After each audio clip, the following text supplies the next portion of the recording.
Comment punir un homme qui me fait souffrir? Bonjour et bienvenue dans cette nouvelle vidéo.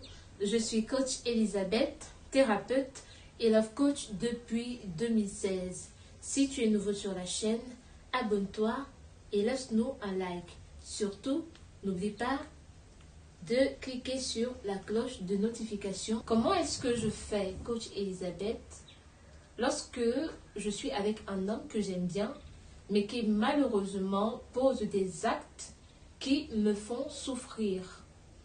Il est arrivé que je lui ai parlé de son comportement, de ses agissements, mais il n'y a toujours pas de changement. Il n'y a pas d'amélioration, il n'y a pas d'initiative positive venant de sa part.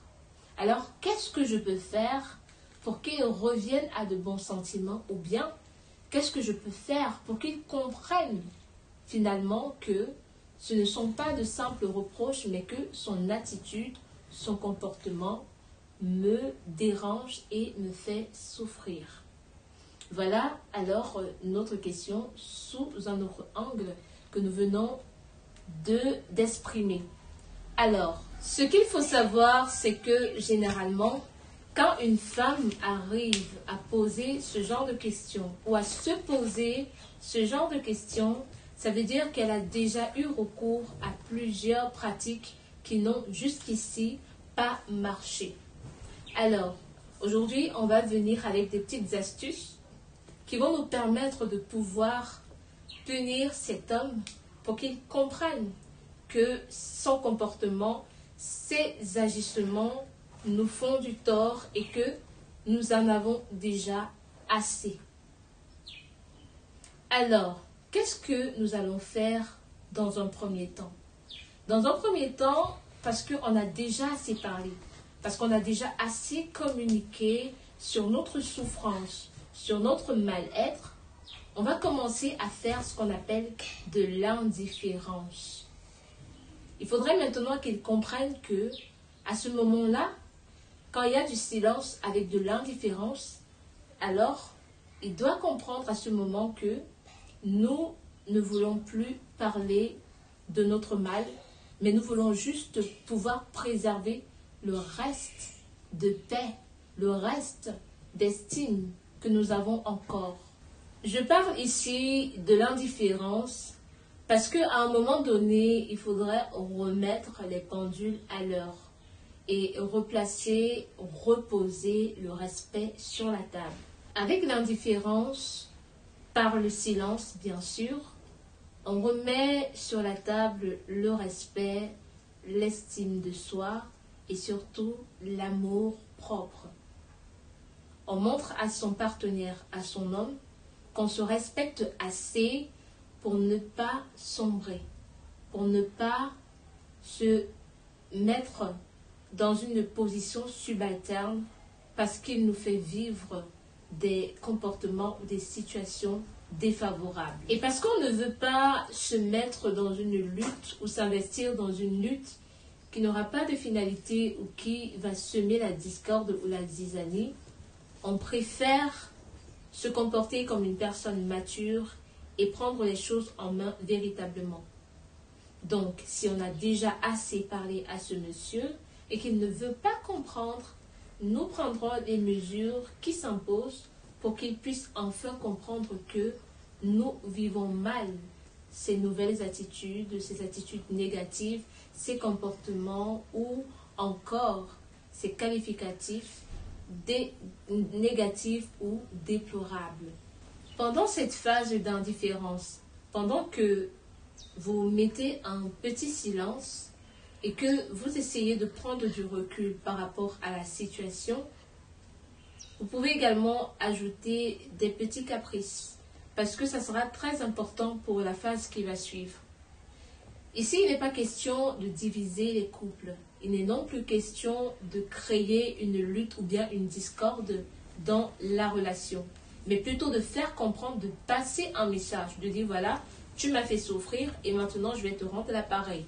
C'est juste une façon de faire comprendre à son partenaire que on a eu mal, qu'on a mal et qu'il ne veut pas comprendre justement que ces comportements nous font du tort. Alors, quand vous êtes dans l'indifférence, vous pourrez ajouter des petits caprices, puisque nous parlons là d'une femme qui veut punir son homme. Forcément, il faut qu'il y ait des caprices silencieux dans l'indifférence. Parce que la phase de l'indifférence ici va nous permettre de communiquer, mais dans le silence. Et ici, on est là parce que on veut l'attirer à nous. On veut qu'il revienne vers nous, qu'il nous pose des questions, qu'il cherche à arranger la situation, qu'il nous demande pardon, par exemple. C'est pour ça qu'on veut le punir. Alors, après la phase de l'indifférence, pendant que vous avez déjà eu le temps de communiquer dans le silence et que rien ne s'est passé, on va donc passer à la deuxième étape, une étape très cruciale, mais surtout la dernière de la vidéo, c'est de dénigrer ses propos. Je m'explique. Dénigrer ses propos ne veut pas forcément dire rabaisser son partenaire. C'est ici un moyen de pouvoir aller toujours dans le contre-pied de ce qu'il va vous dire. Donc, toujours faire l'effort d'être dans le sens opposé de ce qu'il va dire.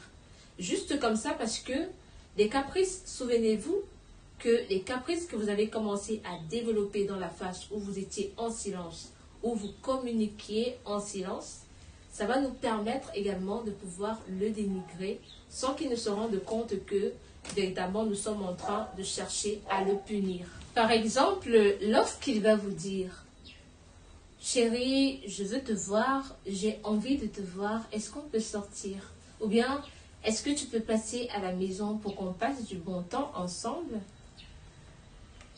Toi, tu vas lui répondre l'air de rien, dans le caprice et vraiment dans une indifférence totale. Et surtout dans le dénigrement. Mais est-ce qu'il n'y a pas mieux à faire? Ou encore, est-ce qu'il n'y a pas mieux à vivre? Et à chaque fois qu'il va vous proposer des choses comme ça, des sorties, des activités à faire ensemble, vous le refusez, mais d'une manière à ce qu'il sente vraiment qu'il y a un problème. Mais de façon subtile, comme ça, pour qu'il sache véritablement que vous n'êtes pas d'accord, vous ne voulez pas être en compagnie avec un homme qui ne vous respecte pas ou qui ne fait pas de vous sa priorité. Normalement, à ce niveau, il devrait déjà comprendre que vous êtes en train de lui passer encore un autre message. Un message qui, depuis le départ, est en train d'être véhiculé au quotidien. Ce sont des petits signaux comme ça qui vont pousser le monsieur, votre partenaire, votre homme, à être dans le questionnement, dans les inquiétudes et à revenir vers vous pour vous poser des questions par rapport à votre attitude. Parce qu'il ne va pas comprendre véritablement ce qui se passe actuellement. Alors, pourquoi est-ce qu'il faut parfois punir ces hommes? Il faut les punir parce que ça va nous permettre de véritablement connaître notre place auprès de ces hommes. Parce que en réalité, si vous êtes dans une relation où vous n'êtes pas en sécurité, où vous n'êtes pas la priorité de votre homme, où vous n'êtes pas respecté, vous saurez après cela que cet homme ne veut réellement pas changer. Il y a des situations dans la vie qui nécessitent que l'on mette également de grands moyens pour pouvoir les résoudre.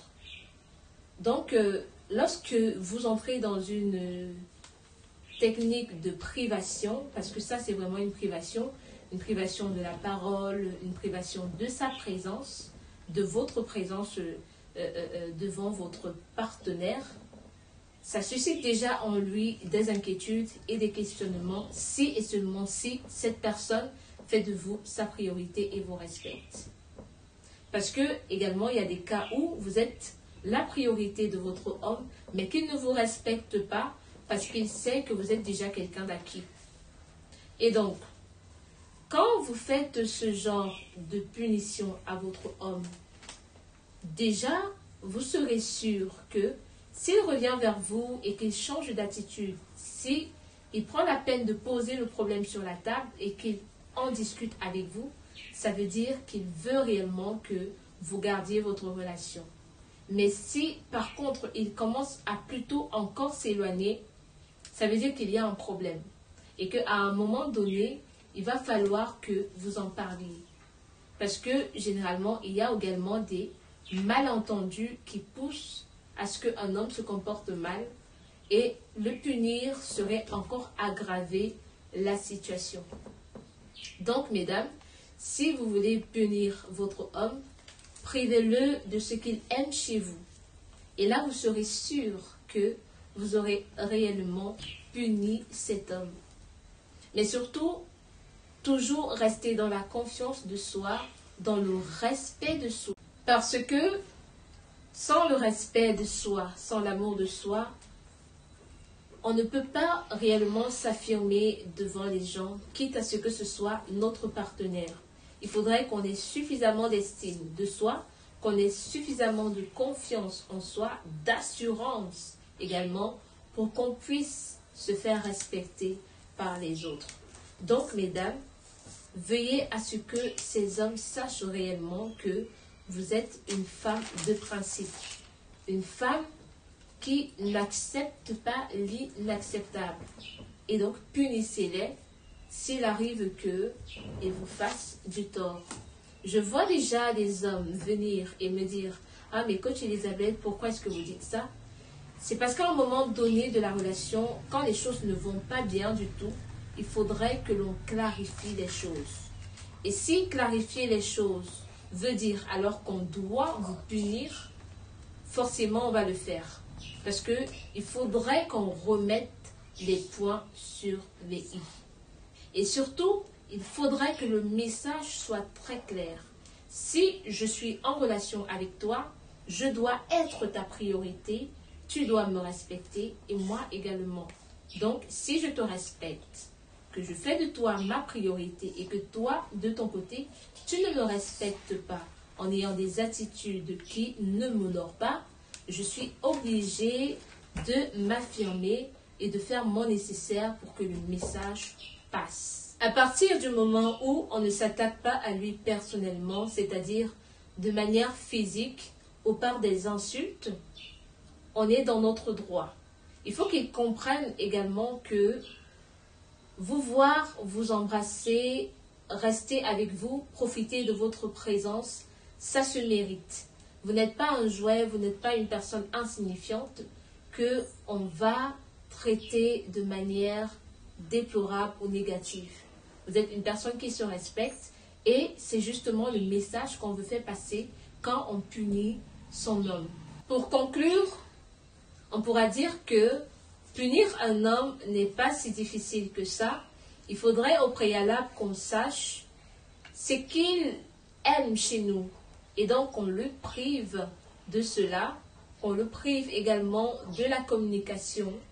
Et cela découle du fait qu'au préalable, on est déjà tenté d'arranger la situation, mais que rien ne s'est amélioré jusqu'ici. À très bientôt pour une autre vidéo. D'ici là, active la cloche de notification pour ne manquer aucune de nos vidéos. Laisse-nous un like, ça nous encourage à poster davantage de vidéos.